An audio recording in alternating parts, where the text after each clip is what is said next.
கனடாவில் இளம் குடும்பங்கள் தொடக்க வீடு எனப்படும் தங்கள் முதல் வீட்டை வாங்குவது மிகவும் கடினமாக இருப்பதாக ஒட்டாவா பல்கலைக்கழகத்தின் மிஸ்ஸிங் மிடில் இனிஷியேட்டட் நிறுவனத்தின் புதிய அறிக்கை கூறுகிறது.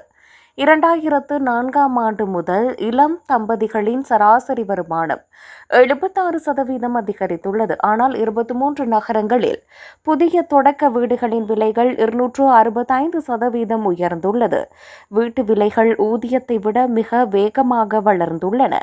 2024 ஆண்டில் பெரும்பாலான நகரங்களில் சராசரி வருமானத்தை விட 4 மடங்கு அல்லது அதற்கும் குறைவான விலையில் தொடக்க வீடுகள் இருந்தன. வான்கூவர், விக்டோரியா மற்றும் டொரண்டோ ஆகிய இடங்களில் மட்டுமே விலை அதிகமாக இருந்தது.